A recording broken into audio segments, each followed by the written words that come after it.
ಶುಕ್ಲಾಂಬರಧರಂ ವಿಷ್ಣುಂ ಶಶಿವರ್ಣಂ ಚತುರ್ಭುಜಂ ಪ್ರಸನ್ನವದನಂ ಧ್ಯಾಯೇ ಸರ್ವವಿಘ್ನೋಪಶಾಂತಯೇ ಅಗಜಾನನ ಪದ್ಮಾರ್ಕಂ ಗಜಾನನ ಭಾನ್ನಿಶಮನೇಕದಂತಭಕ್ತಾನಾಂ ಏಕದಂತಮುಪಾಸ್ಮಹೇ ರಾಮಾಯ ರಾಮಭದ್ರಾಯ ರಾಮಚಂದ್ರಾಯ ವೇದಸೇ ರಘುನಾಥಾಯ ನಾಥಾಯ ಸೀತಾಯ ಪದೇ ನಮಃ ಜಾನಕಿ ರಾಮ ಪಟ್ಟಾಭಿರಾಮ ಶ್ರೀರಾಮ ರಾಮ ರಾಮತಃ ಶ್ರೀಮದ್ಮಃ ರಾಮಚಂದ್ರ ಸ್ವಾಮಿನೇ ನಮಃ ಮಹಾಲಕ್ಷ್ಮೀ ಚ ವಿದ್ಮಹೇ ವಿಷ್ಣುಪತ್ತೈ ಚ ಧೀಮಹಿ ತನ್ನೋ ಲಕ್ಷ್ಮಿ ಪ್ರಚೋದಯಾತ್. ಮಕರ ರಾಶಿ ಮಕರ ಲಗ್ನ. ಮಕರ ರಾಶಿ ಮಕರ ಲಗ್ನದಲ್ಲಿರ್ತಕ್ಕಂಥವರಿಗೆ ಬುಧ ಮತ್ತು ಚಂದ್ರ ಇರ್ತಕ್ಕಂಥ ಆಸ್ಥಾನ, ಗುರು ಮತ್ತು ಶನಿ ಇರ್ತಕ್ಕಂಥ ಆಸ್ಥಾನ ಮಹತ್ತರವಾಗಿದೆ. ಗುರು ಮತ್ತು ಶನಿ ಇರ್ತಕ್ಕಂಥ ಆಸ್ಥಾನ ಚೆನ್ನಾಗಿದ್ದಾಗ ಕೆಲಸ ಕಾರ್ಯಗಳ ಕಡೆ ಸ್ವಲ್ಪ ಗಮನ ಕೊಡಬೇಕು. ವೃತ್ತಿಯ ಕಡೆ ಆರಾಧನೆ ಮಾಡಬೇಕು. ಅಂದರೆ ಯಾವ ಕೆಲಸವನ್ನು ಮಾಡ್ತಿದ್ದೀರಿ ಎಂಬತಕ್ಕಂಥದ್ದನ್ನು ಸರಿಯಾಗಿ ಅರ್ಥಕೋಬೇಕು. ಹಾಗೆ ಬೇಡವಾದ ವಿಚಾರಗಳ ಕಡೆ ತುಂಬ ತಲೆ ಕೆಡಿಸ್ಕೊಳ್ದಿರ ಸರಿಯಾದ ಕ್ರಮದಲ್ಲಿ ಆಚರಣೆ ಮಾಡಿಬಿಟ್ರೆ ಅದರ ಫಲಾಫಲಗಳು ಸಾಕಷ್ಟು ಲಾಭವೇ ಆಗುತ್ತೆ. ಆದರೆ ಮಕರ ರಾಶಿಯಲ್ಲಿರ್ತಕ್ಕಂಥವ್ರು ನಿಮ್ಮ ಕುಲದೇವರ ಪ್ರಾರ್ಥನೆ, ನಿಮ್ಮ ಮಾತೃಶ್ರೀ ನಿಮ್ಮ ತಾಯಿಯ ಪಾದ ಮುಟ್ಟಿ ನಮಸ್ಕಾರ ಮಾಡ್ತಕ್ಕಂಥದ್ದು, ಹಾಗೆ ಏನೇ ಕೆಲಸ ಮಾಡಬೇಕಾದ್ರೂ ಸ್ವಲ್ಪ ತಾಳ್ಮೆಯಿಂದ ವರ್ತನೆ ಮಾಡ್ತಕ್ಕಂಥದ್ದು, ಇಷ್ಟು ಮಾಡಿಕೊಂಡ್ರೆ ಇರೋದರಲ್ಲಿ ಸ್ವಲ್ಪ ನೆಮ್ಮದಿ ಕಾಣ್ತೀರಿ. ಯಾವುದೇ ವ್ಯವಹಾರಗಳು ಮಾಡಬೇಕಾದ್ರೂ ಯಾವುದೇ ಕೆಲಸ ಕಾರ್ಯಗಳು ಮಾಡಬೇಕಾದ್ರೂ ಸ್ವಲ್ಪ ತಾಳ್ಮೆಯಿಂದ ಮಾಡಬೇಕು. ಆ ತಾಳ್ಮೆ ಇದ್ದರೆ ಎಲ್ಲ ಕೆಲಸಗಳಲ್ಲೂ ಲಾಭವನ್ನು ಸಿದ್ಧಪಡಿಸ್ಕೊಳ್ತೀರಿ. ನಿಮ್ಮ ವ್ಯವಹಾರಗಳನ್ನು, ನಿಮ್ಮ ವ್ಯಾಪಾರವನ್ನು, ನಿಮ್ಮ ಏನೇ ಕೆಲಸ ಮಾಡಬೇಕಾದ್ರೂ ಸ್ವಲ್ಪ ಅನುಗ್ರಹವನ್ನು, ಅಂದರೆ ಸಾಧ್ಯವಾದಷ್ಟು ಗುರು ಅನುಗ್ರಹ ಬೇಕು. ಅದಕ್ಕಾಗಿ ಗುರು ದತ್ತಾತ್ರೇಯರಲ್ಲಿ ಪ್ರಾರ್ಥನೆ ಮಾಡಬೇಕು. ಔದುಂಬರ ವೃಕ್ಷದ ಹತ್ರ ಹೋಗಿ ಅಲ್ಲೊಂದು 9 ಪ್ರದಕ್ಷಿಣೆ ಮಾಡಿ ಔದುಂಬರ ವೃಕ್ಷ ಸಾನ್ನಿಧ್ಯದಲ್ಲಿ ಒಂದು ದೀಪ ಹಚ್ಚಿ ನಮಸ್ಕಾರ ಮಾಡೋದ್ರಿಂದ ಅನುಕೂಲವನ್ನು ಸಿದ್ಧಿಪಡಿಸ್ಕೊಳ್ತೀರಿ. ಆರ್ಥಿಕ ಪರಿಸ್ಥಿತಿಯನ್ನು ಅಭಿವೃದ್ಧಿಪಡಿಸ್ಕೊಳ್ತೀರಿ. ಒಳ್ಳೆ ಮನಸ್ಸಿನಿಂದ ತಾವು ಮಾಡುವ ಕಾಯಕಕ್ಕೆ ಶೀಘ್ರ ಫಲವಿದೆ. ತಾಯಿ ಲಕ್ಷ್ಮಿಯನ್ನು ಆರಾಧನೆ ಮಾಡಿ. ಸಾಧ್ಯವಾದರೆ ಎಲ್ಲಿಯಾದರೂ ಒಂದು ವಿಶೇಷವಾಗಿರ್ತಕ್ಕಂಥ ಸಾನ್ನಿಧ್ಯಗಳಿಗೆ ಬಂದು ಅಲ್ಲಿ ತುಂಬ ಕಡು ಬಡತನದಲ್ಲಿರ್ತಕ್ಕಂತಹ ಮಕ್ಕಳನ್ನು ನೋಡಿ, ಅಂದರೆ ಒಂದಷ್ಟು ಆಶ್ರಮಗಳಾಗಿರ್ಬೋದು, ಅನಾಥಾಶ್ರಮ ಆಗಿರ್ಬೋದು ಅಥವಾ ವೃದ್ಧಾಶ್ರಮ ಆಗಿರ್ಬೋದು, ಅಂತಹ ಆಶ್ರಮದಲ್ಲಿರ್ತಕ್ಕಂಥ ತುಂಬ ಕಡು ಬಡತನ ಇರುತ್ತಲ್ಲ, ಅಂತಹವರಿಗೆ ನಿಮ್ಮ ಕರಹಸ್ತದಿಂದ ಒಂದಿಷ್ಟು ಹಣ್ಣು ಹಂಪಲ ಕೊಟ್ಟು, ಒಂದಿಷ್ಟು ದವಸ ಧಾನ್ಯಗಳನ್ನು ಕೊಟ್ಟು, ನಿಮ್ಮ ಶಕ್ತಿಯಾನುಸಾರ ಒಂದಷ್ಟು ಸೇವೆಯನ್ನು ಮಾಡಲಿಕ್ಕೆ ಮುಂದಾದರೆ ಜನಾರ್ದನನ ಸೇವೆ ಮಾಡಿದಷ್ಟೇ ಪುಣ್ಯ ನಿಮಗೆ ಸಿಗುತ್ತೆ.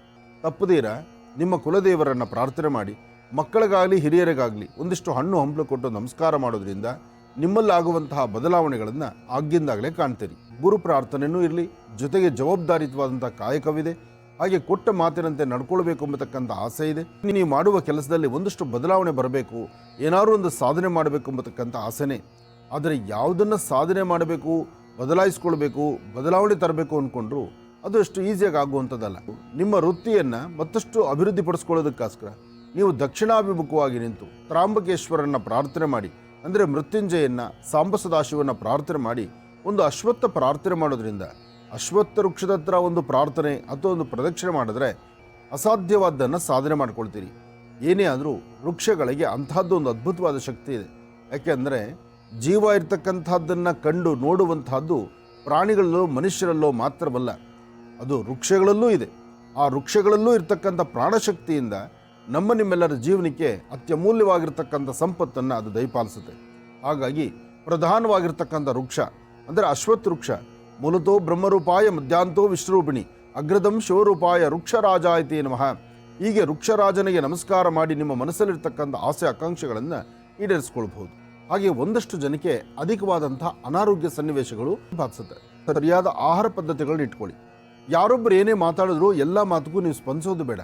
ಆದರೆ ನಿಮ್ಮ ಮನಸ್ಸಿಗೆ ಸಮಂಜಸವಾಗಿದ್ದು ಸರಿ ಅನಿಸಿರತಕ್ಕಂಥ ವಿಚಾರಗಳ ಬಗ್ಗೆ ಮಾತ್ರ ನೀವು ತಲೆ ಕೆಡಿಸ್ಕೋಬೇಕು.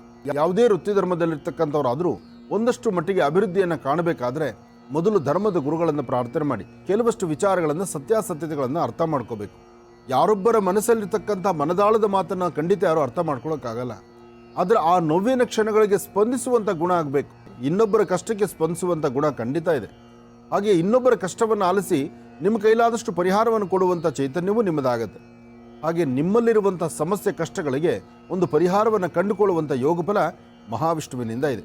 ಒಂದಷ್ಟು ವಿಚಾರಗಳನ್ನು, ನಿಮ್ಮ ಸಮಸ್ಯೆಗಳಿಗೆ, ಕಷ್ಟಗಳಿಗೆ ಪರಿಹಾರವನ್ನು ಒಂದು ಗೋವಿನ ಮುಖಾಂತರ ನೀವು ಕಂಡುಕೊಳ್ಬಹುದು. ಎಲ್ಲಾದರೂ ಒಂದಷ್ಟು ಗೋವುಗಳು ಕಂಡು ಬಂದರೆ ಅಥವಾ ಒಂದು ಹಸು ಕಂಡ್ರೆ ಸರಿ, ಆ ಹಸುವಿನ ಬಾಲವನ್ನು ಮುಟ್ಟಿ ನಮಸ್ಕಾರ ಮಾಡಿ ತದನಂತರ ಗೋವಿಗೆ ಎಷ್ಟು ಗೋಗ್ರಾಸ ಕೊಟ್ಟರೆ ಇರುವಂಥ ಕಷ್ಟಗಳನ್ನು ಪಾರು ಮಾಡ್ಕೊಳ್ಬೋದು. ನೀವು ಅಂದುಕೊಂಡಷ್ಟು ಕೆಲಸಗಳಲ್ಲಿ ಬದಲಾವಣೆ ತಂದುಕೊಳ್ಬೇಕಾದ್ರೆ ನಿಮ್ಮ ವೃತ್ತಿಯಲ್ಲೋ, ನಿಮ್ಮ ಜೀವನದಲ್ಲೋ ಅಥವಾ ನೀವು ಹಾಕುವ ಹೆಜ್ಜೆನಲ್ಲೋ ಒಂದಷ್ಟು ಬದಲಾವಣೆ ತಂದುಕೊಂಡು ಕೂತ್ಕೊಂಡಾಗ ಆ ಬದಲಾವಣೆಯ ಫಲ ನಿಮಗೆ ಅದೃಷ್ಟ ತಂದುಕೊಡುತ್ತೆ. ನೀವು ಯಾವುದೇ ಕೆಲಸ ಮಾಡ್ತಾ ಇರ್ರಿ, ನೀವು ಮಾಡುವ ಕಾಯಕದ ಕೆಲಸಗಳಲ್ಲೇ ಒಂದಿಷ್ಟು ಲಾಭವನ್ನು ಗಳಿಸ್ಕೊಳ್ತೀರಿ. ಹಾಗೆ ವಿದ್ಯಾರ್ಥಿಗಳು ಓದೋದ್ರ ಕಡೆ ಸ್ವಲ್ಪ ಒಂದು ಹೆಜ್ಜೆ ಮುಂದಕ್ಕೆ ಹಾಕ್ತೀರಿ, ಅಂದರೆ ಲಾಭವನ್ನು ಗಳಿಸ್ತೀರಿ. ಬಹಳ ವೇಗವಾಗಿ ಏನೋ ಒಂದು ಸಾಧನೆ ಮಾಡಬೇಕು, ಏನೋ ಒಂದು ಸಾಧಿಸಬೇಕು, ಒಂದು ಬದಲಾವಣೆ ತರಬೇಕು, ಅಥವಾ ನನ್ನ ಕೈಯಾರ ಅದಕ್ಕೊಂದು ಏನೋ ಒಂದು ಸರಿಯಾದೊಂದು ಪರಿಹಾರ ಹುಡುಕಬೇಕು ಅಂತ ಚಿಂತನೆ ಮಾಡ್ತಿದ್ದೀರಿ. ಚಿಂತನೆ ಮಾಡಿದ್ರೆ ಬರೀ ನಿಮ್ಮೊಬ್ಬರ ಚಿಂತನೆಯಿಂದ ಸಾಧ್ಯ ಇಲ್ಲ. ನಿಮ್ಮ ಸುತ್ತಮುತ್ತ ಇರತಕ್ಕಂಥ ಪರಿಸರ ಎಲ್ಲರೂ ಸಹಿತ ಕೈ ಜೋಡಿಸ್ಬೇಕು. ಎಲ್ಲರೂ ಕೈ ಜೋಡಿಸಿ ಅವರು ಎಲ್ಲರೂ ಹೆಗಲಿಗೆ ಹೆಗಲು ಕೊಟ್ಟರೆ ಮಾತ್ರ ಆಗ ನಿಮ್ಮ ಕೆಲಸ ಆಗುವಂಥದ್ದು. ಆದರೆ ನಿಮ್ಮ ಒಳಮನಸ್ಸು ಹೇಳುತ್ತೆ ನೋವುಗಳ ಸಾಮ್ರಾಜ್ಯ ನಿಮ್ಮಲ್ಲಿದೆ, ಇದಕ್ಕೆ ಪರಿಹಾರ ಬೇಕಾಗಿದೆ. ಇದಕ್ಕಾಗಿ ನಿಮ್ಮ ಕುಲದೇವರನ್ನು ಪ್ರಾರ್ಥನೆ ಮಾಡ್ತಾ ಗುರು ಹಿರಿಯರ ಆಶೀರ್ವಾದ ಪಡೆದು ನೀವು ಮಾಡುವ ಕೆಲಸದಲ್ಲಿ ಒಂದು ಬದಲಾವಣೆ ತಂದುಕೊಳ್ಳಬೇಕಾಗಿದೆ. ಇದಕ್ಕಾಗಿ ನೀವು ಮಾಡಬೇಕಾದ್ದೇನು? ಮೊದಲು ಆಂಜನೇಯ ಸ್ವಾಮಿನ ಪ್ರಾರ್ಥನೆ ಮಾಡೋದು. ಎಲ್ಲಾದರೂ ಹನುಮನ ಸಾನ್ನಿಧ್ಯಕ್ಕೆ ಬಂದು ಮಾರುತಾತ್ಮಜ ಪ್ರಸನ್ನ ಆಂಜನೇಯ ಸ್ವಾಮಿ ಸಾನ್ನಿಧ್ಯದಲ್ಲಿ ಒಂದಷ್ಟು ವಿಳೆದೆಲೆ, ಒಂದಷ್ಟು ಬೆಣ್ಣೆ, ಒಂದಷ್ಟು ಅರಿಶಿನ ಇಂಥದ್ದನ್ನು ಕೊಟ್ಟು ಒಂದು ನಮಸ್ಕಾರ ಮಾಡಿ. ಅಥವಾ ಎಲ್ಲಾದರೂ ವಾನರ ಸೈನ್ಯ ಇದ್ದರೆ, ಕೋತಿಗಳು ಸಿಕ್ಕಿದ್ರೆ ಅದಕ್ಕೊಂದಿಷ್ಟು ಕಡಲೆಕಾಯೋ ಅಥವಾ ಬೆಲ್ಲನೋ ಬಾಳೆಹಣ್ಣು ಇಂಥದ್ದೇನೋ ಹಣ್ಣು ಹಂಪುಗಳು ಹಾಕಿ ಒಂದು ನಮಸ್ಕಾರ ಮಾಡ್ಕೊಳ್ಳಿ. ಇದರಿಂದಲೂ ಸಾಕಷ್ಟು ಫಲಗಳನ್ನು ತಾವು ಸಿದ್ಧಿಪಡಿಸ್ಕೊಳ್ತೀರಿ. ನೀವು ಮಾಡುವಂತಹ ನಿಮ್ಮ ಉದ್ಯೋಗದಲ್ಲೂ ಪ್ರಗತಿ ಕಾಣ್ತೀರಿ. ಜೊತೆಗೆ ಮಾಡುವಂತಹ ಕೆಲಸ ಕಾರ್ಯಗಳಲ್ಲಿ ಬದಲಾವಣೆ, ತೃಪ್ತಿಕರವಾದಂತಹ ಬದುಕು ಕಟ್ಟಿಕೊಳ್ಬೇಕಾದ ನಿಮಗೆ ಆಗುವಂತಹ ಅಸಮಾಧಾನದ ಸನ್ನಿವೇಶಗಳಾದ್ದರಿಂದ ಯಾವ ಕೆಲಸವೂ ಸಹಿತ ಪರಿಪೂರ್ತಿಯಾಗಿ ನಡೀತಾ ಇಲ್ಲ. ಯಾವ ಒಂದು ವ್ಯಕ್ತಿತ್ವದಲ್ಲೂ ಸಹಿತ ನೀವು ಮುಂದೆ ಹಾಕುವ ಹೆಜ್ಜೆ ಲಾಭದಾಯಕವಾಗಿಲ್ಲ. ಹಾಗೆ ಯಾವುದು ಬೇಡವೋ ಅದರ ಕಡೆ ಗಮನ, ಬೇಕಾಗೋದ್ರ ಕಡೆ ನೀವು ಅದನ್ನು ದೂರ ಮಾಡ್ಕೊಳ್ತಿದ್ದೀರಿ. ಅಂಗೈಯಲ್ಲಿ ಸಾಮ್ರಾಜ್ಯ ಆದರೂ ಸಾಮ್ರಾಜ್ಯವನ್ನು ಬಿಟ್ಟು ಮತ್ತೊಂದು ರಾಜ್ಯದ ಬಗ್ಗೆ ಚಿಂತನೆ ಮಾಡ್ತೀರಿ. ನಿಮ್ಮ ಸರಹದ್ದಲ್ಲಿ ಮನೆಯಲ್ಲಿ ಆಗಿರೋ ಪದಾರ್ಥ ಬಿಡ್ತೀರಿ, ಇನ್ನೆಲ್ಲೋ ಹೊಟ್ಟೆ ಹಸುವಾಗಿ ಊಟಕ್ಕಾಗಿ ಹುಡುಕಾಡ್ಕೊಂಡು ಮುನ್ನಡೀತೀರಿ. ಒಂದಷ್ಟು ಮಟ್ಟಿಗೆ ಬದಲಾಗುತ್ತೆ. ಆಗ ನಿಮ್ಮ ಮನಸ್ಸಲ್ಲಿ ಆಗಿರ್ತಕ್ಕಂಥ ತಪ್ಪು ಒಪ್ಪುಗಳ ಕಡೆ ಚಿಂತನೆ ಆಗುತ್ತೆ. ಅಷ್ಟೊತ್ತಿಗೆ ಕಾಲ ಮೀರಿ ಹೋಗಿರುತ್ತೆ. ಯಾವತ್ತೂ ಅಂಗೈಯಲ್ಲಿ ಸಾಮ್ರಾಜ್ಯ ಇದ್ದಾಗ ನಾವು ಅದ್ರ ಕಡೆ ಗಮನ ಕೊಡೋದಿಲ್ಲ. ರಾಜ್ಯವನ್ನು ಕಳ್ಕೊಂಡ ಮೇಲೆ ಅಯ್ಯೋ ಹೀಗಾಯ್ತಲ್ಲ ಅಂತ ನಾವು ಪರಿತಪಿಸ್ತೀವಿ. ಒಳ್ಳೆ ಮನಸ್ಸಿನಿಂದ ನೀವು ಒಂದು ಒಳ್ಳೆ ತೀರ್ಮಾನ ತಂದುಕೊಂಡ್ರೆ ಖಂಡಿತ ಒಳ್ಳೆ ಫಲ ಇದೆ. ಆದರೆ ಆ ಒಳ್ಳೆ ಫಲಾಫಲಗಳನ್ನು ಸಿದ್ಧಿಪಡಿಸ್ಕೊಳ್ಳುವಂಥ ಯೋಗ ಫಲ ನಿಮ್ಮದಾಗಬೇಕಾದ್ರೂ ನಿಮ್ಮ ಮನೆದೇವರ ಪ್ರಾರ್ಥನೆ ಬಹಳ ಮುಖ್ಯವಾಗಿರ್ತಕ್ಕಂಥದ್ದು. ಯಾ ದೇವಿ ಸರ್ವದೇಶು ಮಾತೃರೂಪೇಣ ಸಂಸ್ಥಿತ ನಮಸ್ತಸ್ಸೈ ನಮಸ್ತಸ್ಸೈ ನಮಸ್ತಸ್ಸೈ ನಮೋ ನಮಃ. ಭಗವತಿಯನ್ನು ಪ್ರಾರ್ಥನೆ ಮಾಡಿ ಇಷ್ಟಾರ್ಥವನ್ನು ಸಿದ್ಧಿಪಡಿಸ್ಕೊಳ್ಳಿ. ಆ ಕೆಲಸದಲ್ಲಿ ಬದಲಾವಣೆ ಸಿಗಬೇಕಾದ್ರೆ ನಿಮ್ಮ ಒಳಮನಸ್ಸಲ್ಲಿ ಇರ್ತಕ್ಕಂತಹ ಚಂಚಲತೆಯನ್ನು ದೂರ ಮಾಡಿ ಸಾಧ್ಯವಾದಷ್ಟು ಧರ್ಮ ಕರ್ಮಗಳನ್ನು ಆಲೋಚನೆ ಮಾಡಿ ಒಳ್ಳೆಯದರ ಬಗ್ಗೆ ಚಿಂತನೆ ಮಾಡಿದ್ರೆ ಹೆಚ್ಚಿನ ಫಲ ನಿಮ್ಮದಾಗುತ್ತೆ. ಹಾಗೂ ಸಾಧ್ಯವಾದರೆ ವಯಸ್ಸಾಗಿರ್ತಕ್ಕಂತಹ ವೃದ್ಧರಿಗೆ ನಿಮ್ಮ ಕೈಯಿಂದ ಒಂದಿಷ್ಟು ಹಣ್ಣು ಹಂಪಲುಗಳನ್ನು ಕೊಡ್ತಕ್ಕಂಥದ್ದು, ಗುರುಗಳ ಸಾನ್ನಿಧ್ಯಕ್ಕೆ ಕಡಲೆಬೇಳೆ ಅಥವಾ ಕಡಲೆಕಾಳು ತೆಗೆದುಕೊಂಡು ಕೊಟ್ಟು ಬರ್ತಕ್ಕಂಥದ್ದು, ಇಂತಹದ್ದೊಂದು ಕಾಯಕವನ್ನು ಮಾಡೋದು ಸಾಕಷ್ಟು ಲಾಭವಿದೆ. ಬರುವಂತಹ ಎಲ್ಲ ವಿಚಾರಗಳಿಗೂ ನೀವು ಅದಕ್ಕೆ ಪರಿಹಾರ ಹುಡ್ಕೋದಕ್ಕಾಗೋದಿಲ್ಲ. ಎಲ್ಲ ಕೆಲಸಗಳು ಕಾರ್ಯಸಿದ್ಧಿ ಅಂತಲ್ಲ, ಹಾಗಂತ ಎಲ್ಲವೂ ಕೈಕಟ್ಟಿ ಕೂರ್ಬೇಕಂತಲೂ ಅಲ್ಲ. ಸ್ವಲ್ಪ ಜಾಗೃತರಾಗಿದ್ದರೆ ಫಲಾಫಲಗಳನ್ನು ಖಂಡಿತ ಸಿದ್ಧಿಪಡಿಸ್ಕೊಳ್ತೀರಿ. ಯಾವುದೇ ವಿಚಾರಗಳಾದರೂ ಸತ್ಯಾಸತ್ಯತೆಗಳನ್ನು ತಿಳ್ಕೊಳ್ಬೇಕು, ಬೇಕು ಬೇಡಗಳನ್ನು ತಿಳ್ಕೊಳ್ಬೇಕು. ಮನಸ್ಸಲ್ಲಿ 100 ಆಸೆಗಳಿದೆ, ಅದನ್ನು ಯಾವುದು ಹೇಗೆ ಈಡೇರಿಸ್ಕೊಳ್ಬೇಕು ಅದು ನಿಮಗೆ ಅರಿವಾಗ್ತಾ ಇಲ್ಲ. ನೀವು ಅಂದುಕೊಂಡಿದ್ದು ಎಲ್ಲವೂ ಶ್ರಮಪಟ್ಟು ಮಾಡ್ತಿದ್ದೀನಿ, ನನ್ನಿಂದ ಯಾವುದೇ ಲೋಪ ಇಲ್ಲ, ಆದರೆ ನನಗೆ ಯಾವುದೂ ಕಾರ್ಯಸಿದ್ಧಿ ಆಗ್ತಿಲ್ಲ. ನನ್ನ ಪ್ರಯತ್ನ ಕರೆಕ್ಟಾಗಿದೆ, ಆದರೆ ನನಗೆಲ್ಲವೂ ವಿಫಲ ಆಗ್ತಾ ಇದೆ. ನಾನು ಓದುವಂಥದ್ದಾಗಲಿ, ನಾನು ವಿದ್ಯಾಭ್ಯಾಸದಲ್ಲಾಗಲಿ, ಅಥವಾ ನನ್ನ ಉದ್ಯೋಗದಲ್ಲಾಗಲಿ, ಅಥವಾ ನಾನು ಮನೆಯಲ್ಲಾಗಲಿ ಹೊರಗಡೆ ಆಗಲಿ, ನಾನು ಇರ್ತಕ್ಕಂಥದ್ರಲ್ಲಿ ಯಾವುದೂ ಲೋಪ ಇಲ್ಲ ಅಂತ ನಿಮ್ಮ ಮನಸ್ಸಿಗೆ ಅನ್ನಿಸ್ತಾ ಇದೆ. ಆದರೆ ನಿಮ್ಮ ಗ್ರಹಗತಿಗಳು ನಿಮ್ಮನ್ನು ಬಿಟ್ಕೊಡ್ಬೇಕಲ್ಲ. ನಿಮ್ಮ ಗ್ರಹ ನಕ್ಷತ್ರಚಾರ ಪ್ರಕಾರ ನೀವು ದೇವರಾದರೂ ನಿಮ್ಮನ್ನು ದೇವರಾಗಿಡ್ಲಿಕ್ಕೆ ಬಿಡೋದಿಲ್ಲ. ಯಾಕೆಂದರೆ ಪ್ರಸ್ತುತ ಇರತಕ್ಕಂಥ ಗ್ರಹಗಳ ಸ್ಥಿತಿಗತಿ ಆಗಿದೆ.